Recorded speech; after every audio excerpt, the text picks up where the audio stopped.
Make sure to stay till the end to get my #1 tip for avoiding scrutiny. Remember on the 10th of September, when the New South Wales Premier declared this? From next week, I don't know how this will be received, but the 11 a.m. information will be done by health staff through video link, as occurred before. Sunday will be the last day we officially do the press conferences in this way. And that is the last question. Thank you all. Thank you. Thanks, everybody.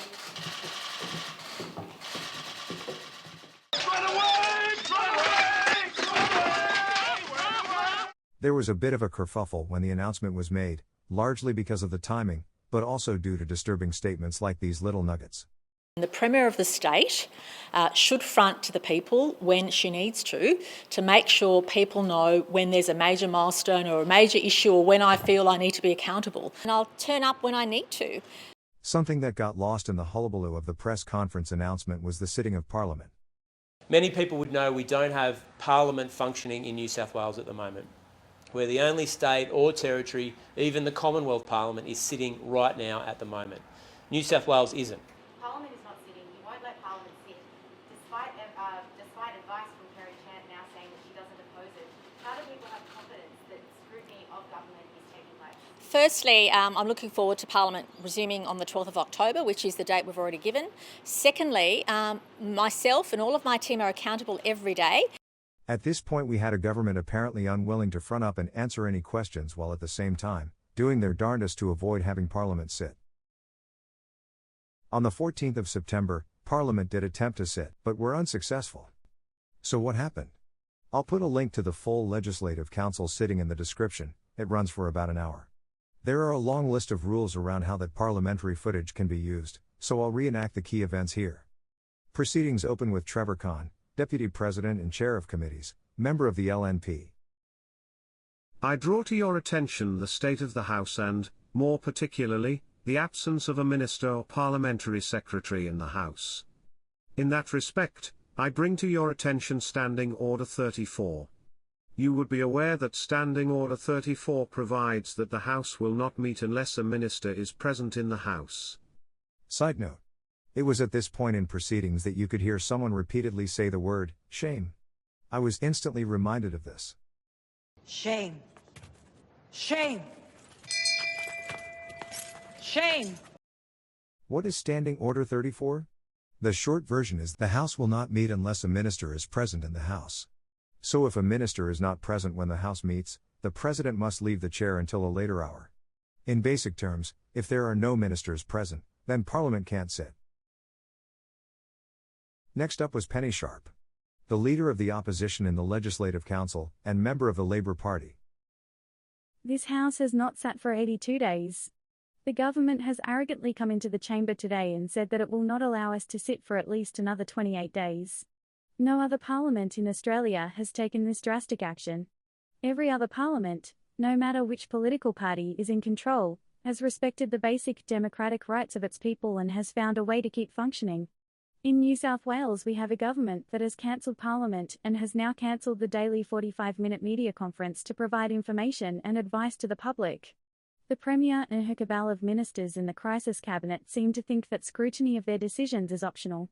We are gathered here in the chamber today to say to the Premier and her ministers that scrutiny cannot and must never be optional. The only conclusion that can be drawn from the actions of the government today is that it will do anything and everything to avoid the Parliament sitting and holding it to account. There is no health advice that says we should not sit.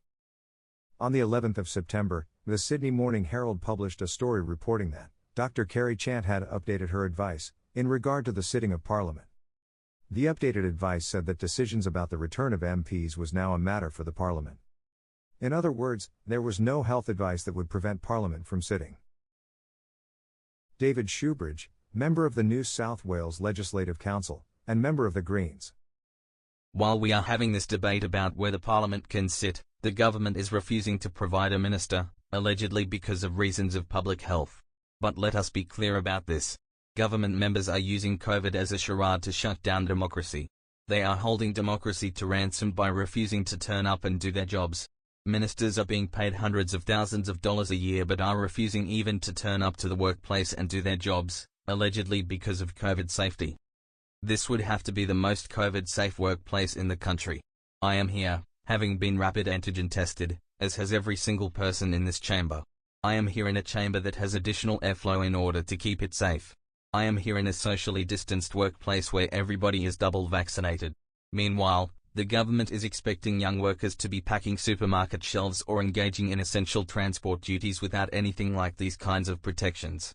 Did I mention these ministers are on hundreds of thousands of dollars a year and refusing to turn up and do their jobs? This is not about COVID safety. This is about a government running from accountability. The government cancels press conferences. It cancels Parliament. It does everything it can to avoid the hard questions being asked. It fell to Matthew Ryan Mason Cox, President of the Legislative Council, to make the call. As required under Sessional Order 3, in light of the request from the Leader of the House for today's sitting to be postponed, I consulted with the Leader or designated representative of each party, and with independent crossbench members. I can report to the House that it was the clear desire of at least 24 out of the 41 members of this House for today's sitting to proceed. The government has relied on health advice from Dr. Kerry Chant, the Chief Health Officer, that the September sittings of Parliament should be deferred on the basis that stay-at-home orders are in place, staff are required to work from home unless it is not practicable to do so, and any sitting of the Legislative Council would present a significant risk of transmission in Parliament itself and a risk of ceding COVID-19 to unaffected regional communities when MPs and staff return home.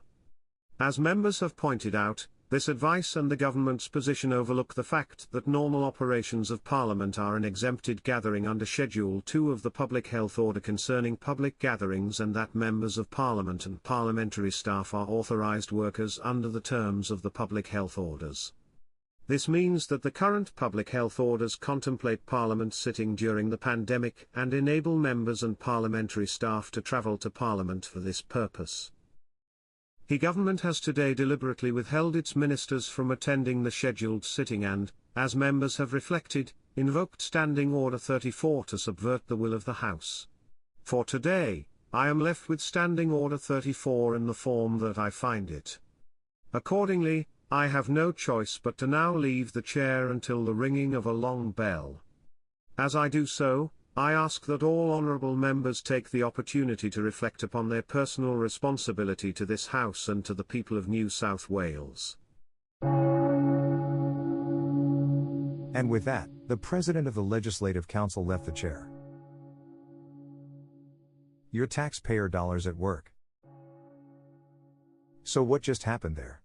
In short, the government made sure none of its ministers attended Parliament to prevent Parliament from sitting. Or, to put it another way, the government didn't show up to work to avoid doing their job. We can't deny the fact that we are entering one of the most difficult and worrying periods of the entire pandemic. We had record case numbers today. Today was a record. And we can't pretend, just because press conferences aren't going to take place, that the crisis is now over. It isn't. I'm urging the New South Wales Premier, rethink this strategy because the people of New South Wales need clear communication now more than ever. As we now know, the Premier surprised everyone by taking the band out on tour again the day after the press conferences were supposed to end. I was always scheduled to do today. Sunday will be the last day we officially do the press conferences in this way. But her appearances since have been sporadic, and the questions far more. Gentle? Is there any other COVID questions or COVID-related questions? It's almost as though the assembled media have been sent a message: these press conferences could end at any time, so be on your best behavior. Need an example? Consider the press conference on the 17th of September.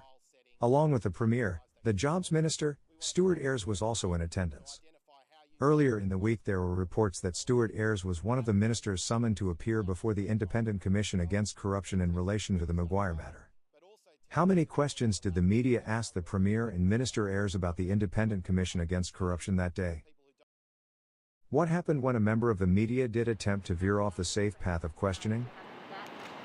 Is there any other COVID questions or COVID-related questions? So press conferences appear more tightly controlled than ever. The government refuses to allow Parliament to sit. Is this what democracy looks like? So what is my number one tip for avoiding scrutiny? It's simple.